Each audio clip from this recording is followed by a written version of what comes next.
ಹರೇ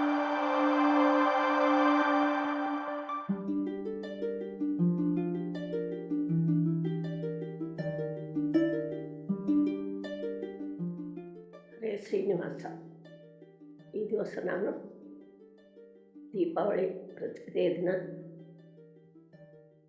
ಸಗಣಿಯಿಂದ ಪಾಂಡವರನ್ನು ಮಾಡಿ ಪೂಜಿಸುವುದನ್ನು ಹೇಳುತ್ತಾ ಇದ್ದೇನೆ.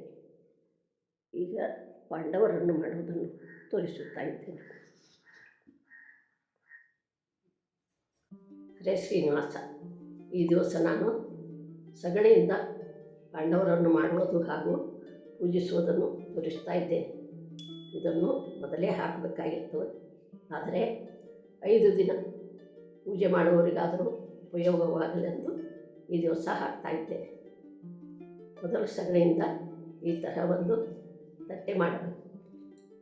ಮಾಡಿ ಅದರ ಮೇಲೆ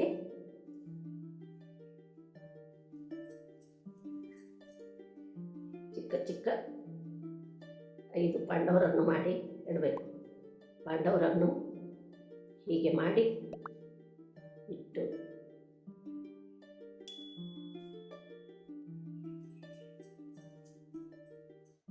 ಮೇಲೆ ಒಂದು ಗುಂಡು ಮಾಡಿ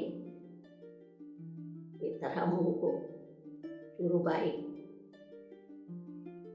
ಆಮೇಲೆ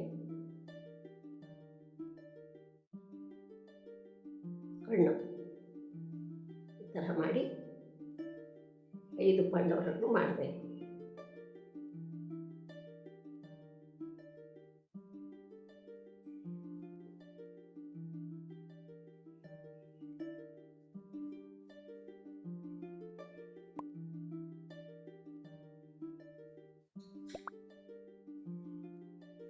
ಹೀಗೆ ಮಾಡಿದ ಎಲ್ಲ ಪಾಂಡವರನ್ನು ಆಮೇಲೆ ತೋರಿಸುತ್ತೇನೆ.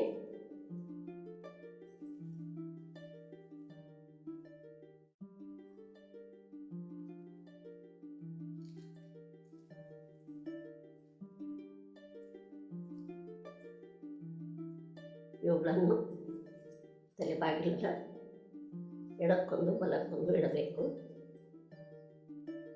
ಆಮೇಲೆ ಒಂದೊಂದೇ ಪಾಂಡವರನ್ನು ಮಾಡಿ ಮನೆಯ ಎಲ್ಲ ಪ್ರತಿಯೊಂದು ಬಾಗಿಲಿಗೆ ಇಡಬೇಕು.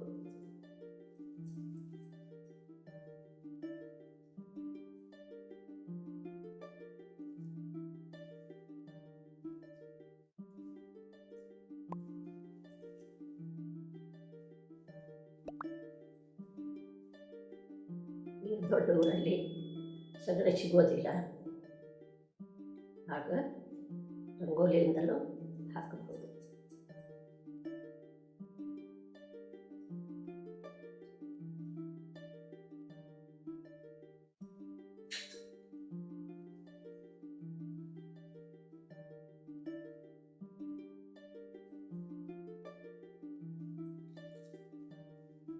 ಈಗ ಒಂದು ಬಿಡಿ ಪಾಂಡವರನ್ನು ಮಾಡೋದನ್ನು ಹೇಳ್ತಾ ಇದ್ದೇನೆ.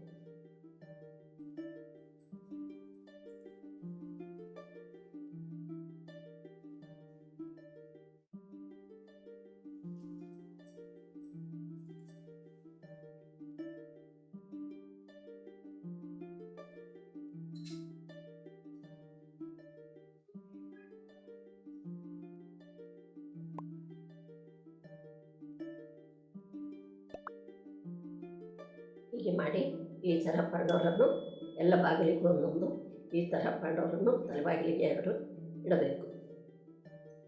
ಅದನ್ನು ಆಕಳ ಸಗಣಿಯಿಂದಲೇ ಮಾಡಬೇಕು. ಎಲ್ಲಿ ಆಕಳ ಇರುತ್ತದೆ ಅಲ್ಲಿ ಹೋಗಿ ತರಬೇಕು. ಹೀಗೆ ಮಾಡಿದ ಪಾಂಡವರನ್ನು ದೇವರ ಮುಂದೆ ಆ ಕಡೆಗೊಂದು ಈ ಕಡೆಗೊಂದು ರಂಗವಲ್ಲಿ ಹಾಕಿ ಇಡಬೇಕು. ನಂತರ ತುಳಸಿ ಮುಂದೆ ಆ ಕಡೆ ಒಂದು ಈ ಕಡೆ ಒಂದು ರಂಗವಲ್ಲಿ ಹಾಕಿ ಇಡಬೇಕು. ನಂತರ ತಲೆಬಾಗಿಲಿಗೆ 5 ಪಾಂಡವರಿದ್ದ ಪಾಂಡವರನ್ನು ಆ ಕಡೆ 5 ಈ ಕಡೆ 5 ಪಾಂಡವರನ್ನಿಡಬೇಕು. ತಟ್ಟೆಯಲ್ಲಿ ತೋರಿಸಿದಂತೆ ಅರಿಶಿಣ, ಕುಂಕುಮ, ಹೂವು, ಅಕ್ಷತೆ ಏರಿಸಿ ಸ್ವಲ್ಪ ಮೊಸರನ್ನು ಪಾಂಡವರ ಮೇಲೆ ಹಾಕಬೇಕು. ಈ ರೀತಿ ಬೇರೆ ಎಲ್ಲ ಬಾಗಿಲಿಗೂ ಎರಡೂ ಕಡೆಗೂ ಪಾಂಡವರನ್ನಿಟ್ಟು ಪೂಜಿಸಿ ಹಬ್ಬದ ಅಡಿಗೆ ಮಾಡಿ ಕಾಯಿ ಹೊಡೆದು ನೈವೇದ್ಯ ತೋರಿಸಬೇಕು. ನಂತರ ಸೂರ್ಯಾಸ್ತದೊಳಗಾಗಿ ಮತ್ತೆ ಸ್ವಲ್ಪ ಅರಿಶಿಣ ಕುಂಕುಮ ಇರಿಸಿ ಆ ಪಾಂಡವರನ್ನು ಮಾಳಿಗೆ ಟೆರೇಸ್ ಮೇಲೆ ಇಡಬೇಕು.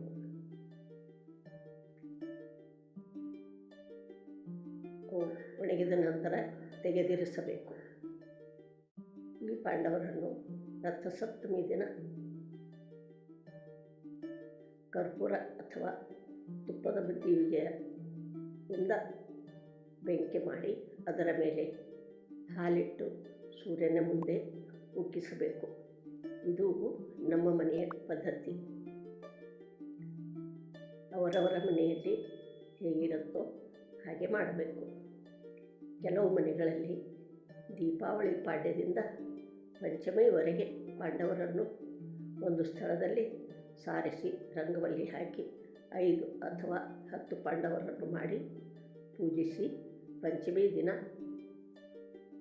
ಸಗಣಿಯಿಂದ ಒಂದು ಬೆಟ್ಟ ಮಾಡಿ ಅದರ ಮೇಲೆ ಎಲ್ಲ ಪಾಂಡವರನ್ನು ಕೂಡಿಸಿ ಪೂಜಿಸಿ ನೈವೇದ್ಯ ಮಾಡುತ್ತಾರೆ. ಪಂಚಮಿ ದಿನ ಪಾಂಡವರು ಸ್ವರ್ಗಾರೋಹಣಕ್ಕೆ ಹೊರಟ ದಿನ. ಹೀಗಾಗಿ ಅಂದಿನವರೆಗೆ ಪೂಜೆ ಮಾಡುತ್ತಾರೆ. ನಮ್ಮ ಮನೆಯಲ್ಲಿ ಪಾಡ್ಯ ಒಂದೇ ದಿವಸ ಮಾಡುತ್ತಾರೆ. ಈಗ ಸಗಣಿ ದೊಡ್ಡ ಊರಲ್ಲಿ ಸಿಗೋದಿಲ್ಲ. ಆದ ಕಾರಣ ಒಂದು ಕಡೆ ಸಾರಿಸಿ ರಂಗವಲ್ಲಿಯಿಂದ ಪಾಂಡವರನ್ನು ಬರೆದು ಪೂಜಿಸಬಹುದು. ಕೃಷ್ಣಾರ್ಪಣಮಸ್ತು.